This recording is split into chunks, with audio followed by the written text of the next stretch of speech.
ಮಳವಳ್ಳಿಯ ಐತಿಹಾಸಿಕ ಮಾರೇಹಳ್ಳಿ ಶ್ರೀ ಲಕ್ಷ್ಮೀ ನರಸಿಂಹ ಸ್ವಾಮಿಯ ಜಾತ್ರಾ ಮಹೋತ್ಸವಕ್ಕೆ ವಿದ್ಯುಕ್ತ ಚಾಲನೆ.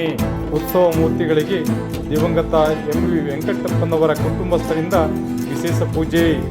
ಮಳವಳ್ಳಿ ತಾಲೂಕಿನ ಇತಿಹಾಸ ಪ್ರಸಿದ್ಧ ಮಾರೇಹಳ್ಳಿ ಶ್ರೀ ಲಕ್ಷ್ಮೀ ನರಸಿಂಹ ಸ್ವಾಮಿ 13 ದಿನಗಳ ಜಾತ್ರಾ ಮಹೋತ್ಸವವು ಮೇ 26ರಂದು ದಿವಂಗತ ಎಂ.ವಿ. ವೆಂಕಟಪ್ಪನವರ ಮಕ್ಕಳಾದ ಮಾಜಿ ಕೇಂದ್ರ ಸಚಿವರಾದ ದಿವಂಗತ ಎಂ.ವಿ. ಚಂದ್ರಶೇಖರ ಮೂರ್ತಿ, ದಿವಂಗತ ಎಂ.ವಿ. ಸುಬ್ರಹ್ಮಣ್ಯನವರ ಕುಟುಂಬಸ್ಥರು ಹಾಗೂ ಯುವ ಉದ್ಯಮಿ ಮೊಮ್ಮಗ ಕೆ. ನಾಗೇಂದ್ರ ಅವರು ಉತ್ಸವ ಮೂರ್ತಿಗಳಿಗೆ ವಿಶೇಷ ಪೂಜೆ ಸಲ್ಲಿಸುವ ಮೂಲಕ ಮಂಗಳವಾರ ವಿದ್ಯುಕ್ತವಾಗಿ ಚಾಲನೆ ನೀಡಿದರು.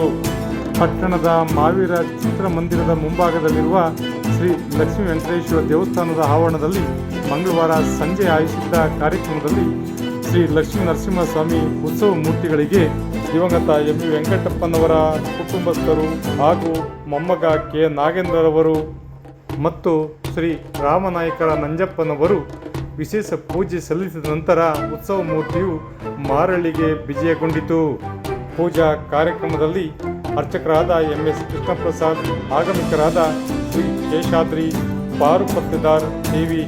ಬಿಳಿಗಿರಿ ನಾಗರಾಜ್ ನೇತೃತ್ವದಲ್ಲಿ ಎಲ್ಲ ಪೂಜಾ ಕಾರ್ಯಕ್ರಮಗಳು ವಿಜೃಂಭಣೆಯಿಂದ ಸಂಪ್ರದಾಯಬದ್ಧವಾಗಿ ಅಪಾರ ಭಕ್ತರ ಸಮ್ಮುಖದಲ್ಲಿ ಜರುಗಿದವು. ಮೇ 26ರಂದು ಅಂದರೆ ಇಂದು ಮಂಗಳವಾರದಿಂದ ಆರಂಭವಾಗಿರುವ 13 ದಿನಗಳ ಜಾತ್ರಾ ಮಹೋತ್ಸವವು ಮೇ 30ರಂದು ಸೌರಮಾನ ನರಸಿಂಹ ಜಯಂತಿ, ಜೂನ್ 3ರಂದು ದಿವ್ಯ ಬ್ರಹ್ಮ ರಥೋತ್ಸವದೊಂದಿಗೆ ಜೂನ್ 7ರವರೆಗೆ ಸಾರು ಲಕ್ಷಾಂತರ ಭಕ್ತರ ಸಮ್ಮುಖದಲ್ಲಿ ವಿಜೃಂಭಣೆಯಿಂದ ಸಂಪ್ರದಾಯಬದ್ಧವಾಗಿ ಜರುಗಲಿದೆ. ಇಂದು ನಡೆದ ಪೂಜಾ ಕಾರ್ಯಕ್ರಮದಲ್ಲಿ ಮಾಜಿ ಪುರಸಭೆ ಅಧ್ಯಕ್ಷರು ಹಾಗೂ ಯಜಮಾನರಾದ ಎಂ.ಎಚ್. ಕೆಂಪಯ್ಯ, ಸೌಹಾರ್ದ ನಾಗರಿಕ ವೇದಿಕೆ, ಪತಂಜಲಿ ಯೋಗ ಶಿಕ್ಷಣ ಸಮಿತಿಯ ಪದಾಧಿಕಾರಿಗಳು, ಯುವ ಉದ್ಯಮಿಗಳು, ನೂರಾರು ಭಕ್ತರು, ಹೃದಯರಂಗ, ಶ್ರೀ ರಾಜರಾಜೇಶ್ವರಿ ಮಹಾಲಕ್ಷ್ಮಿ ಚಿತ್ರಮಂದಿರದ ವ್ಯವಸ್ಥಾಪಕರು, ಸಿಬ್ಬಂದಿ ವರ್ಗದವರು, ಮಹಾಶಕ್ತಿ ಪೆಟ್ರೋಲ್ ಬಂಕ್ ವ್ಯವಸ್ಥಾಪಕರು, ಸಿಬ್ಬಂದಿ ವರ್ಗದವರು ಸೇರಿದಂತೆ ನೂರಾರು ಜನರು ಭಾಗವಹಿಸಿದ್ದರು.